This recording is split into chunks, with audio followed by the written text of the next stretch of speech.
The Sengoku period, or the Warring States period in Japan, not to be confused with the Warring States period in China, which ended about 1800 years earlier, has always been a fascinating point in history.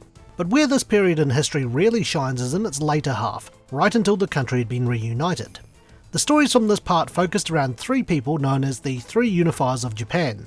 Those people are, and I'll go with the Japanese naming conventions here, Oda Nobunaga, Toyotomi Hideyoshi, and Tokugawa Ieyasu. The latter two had worked with Oda Nobunaga, and his life is the key focus for Samurai Warriors 5, considered a reimagining of the franchise.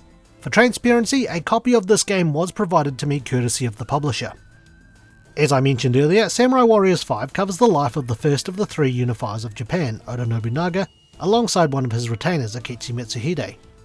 The story starts off with Nobunaga kidnapping the young Tokugawa Ieyasu, which is something Nobunaga's father did historically in the late 1540s, and ends surrounding the Honnoji incident in 1582. Along the way, Nobunaga would encounter and meet others who would share his vision of getting rid of the chaos that had engulfed the country and unifying Japan. But little did he realise that the closer he got to that goal, the more difficult things would get. The story does provide a shortened but romanticised take on Nobunaga and his allies' lives, with some of their shortcomings and negative aspects dramatised or even removed altogether. The game is a hack and slash, and if you're familiar with the Warriors or Musou series of games where one character destroys armies of hundreds and even thousands, then you'll be right at home. But how does this game stack up, and more importantly, is it any good? Find out in The Good. I've always enjoyed the gameplay in a Musou game. While a lot of people tend to write the games off as a repetition of pressing two buttons with maybe a third button brought into the mix, I do like the changes that Samurai Warriors 5 brings to the table. The game introduces an ultimate skill system which can be used to support your character or deal additional damage to enemies. Support skills can do things such as raising your defense, speed or Musou gauge, while offensive skills are good for clearing out enemies and keeping your combo count going. I always felt that there was always something to do in each stage. Alongside your main objective are optional and bonus secondary objectives which encourages you to explore the map to find. Some of the objectives may be tailored to a certain character that you're playing as in that particular level. Some secondary objectives can take place in distant parts of the map, and as you control up to two characters in most levels, the game encourages you to make the most of issuing commands to your secondary character so that when you take control you can clear the bonus or secondary objective a lot quicker. A lot of the optional objectives and missions do keep you busy and makes the overall experience more fun. As well as following Nobunaga's story, you can also unlock Mitsuhide's story so you can see things from a different perspective, as well as see what he gets up to when he isn't with Nobunaga, and by completing the game, you unlock the Reverie chapter, which is essentially a what-if scenario, such as if Imagawa Yoshimoto won the Battle of Okehazuma when historically he lost. The Reverie chapter does open up some alternative takes if you've completed all of the stages in Nobunaga and Mitsuhide's path, so I think it's worth looking into. I do like the gameplay additions I've added to the game, and I think it's quite well polished. I also really like the character roster. While the roster has been reduced down to 37 characters from 61 in Samurai Warriors Spirit of Sanada, it's explainable given that Samurai Warriors 5 only covers the events around Oda Nobunaga's life. In saying that, the game was still able to introduce 16 new characters, though 10 characters in the roster are deemed as support characters, meaning that they don't have a full moveset, evident by their lack of an EX move and unique ultimate skill. You aren't limited to characters being locked into weapons either. Characters can be trained to use other weapons, as well as learn generic ultimate skills for them. I also like the take on character artwork when a character uses a combination Musou attack or a Musou frenzy attack with the whole traditional Japanese painting effect. The other thing I liked about the characters is how some of them develop over the course of the game, especially the two main characters, Nobunaga and Mitsuhide, and this goes into more detail along with their respective paths as to what they fight for and the reasons behind their actions. But there's more to the game than its good elements, so let's look at what wasn't so good in the bad. I found the game's Citadel mode to be pretty underwhelming. Outside of Musou mode, which is the game's main story, Citadel mode has you pick two characters and defend the main base of a map for a few minutes from waves of enemies while trying to complete objectives. Depending on the characters you pick, you can also raise their friendship levels, resulting in an event scene between the two when you max it out, which is really a shame.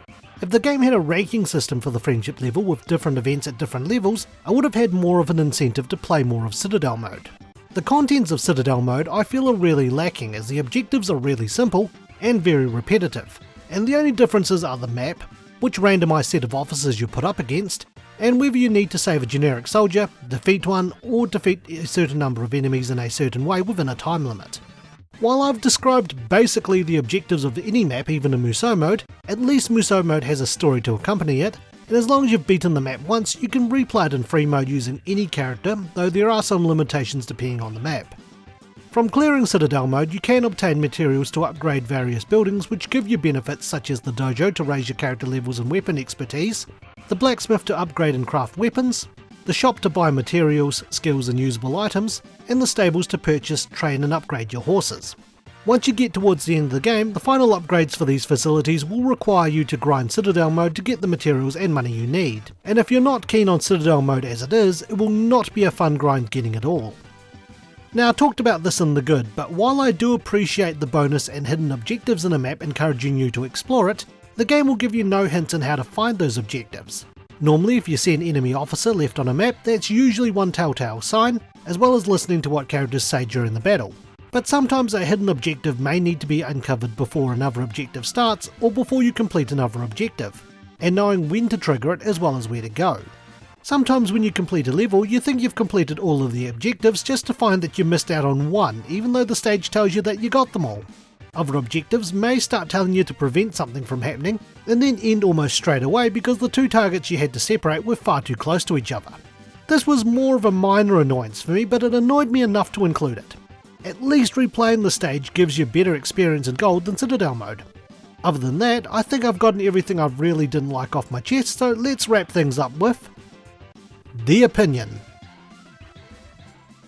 I really had a lot of fun with Samurai Warriors 5.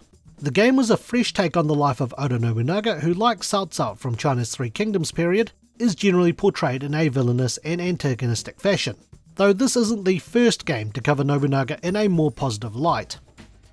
The game's story is romanticised and should not be a substitute for history, so if you're aiming for historical accuracy, then this game isn't the best representation for it. The game follows the general Musou hack and slash gameplay, pitting your characters against thousands of enemies, but does add things like the ultimate skills feature to keep things fresh. While the character roster has been reduced, there is more of a focus on characters during Nobunaga's life, though interestingly enough characters like Mori Ranmaru is absent, and I enjoyed following both Nobunaga and Mitsuhide's stories, as well as the Reverie chapter. Though Citadel mode was a bit of a letdown and there was that minor nuisance with objectives, I had a pretty positive experience with Samurai Warriors 5 and I think that it's one of the stronger entries in the series. If you enjoy playing games like Dynasty Warriors and you have an interest in the Warring States period, then by all means give this game a go. So with that, it's time for my rating. I would give Samurai Warriors 5 the Battle of Nagashino, which is personally one of my favourite skirmishes in the Warring States period, out of 10. Thanks for watching and stay tuned for the next Infinite Backlog review. If you enjoyed today's review, feel free to check out some of our other videos and subscribe for more. You can also follow us on Twitter, Instagram and our Facebook page. Once again, thank you for watching.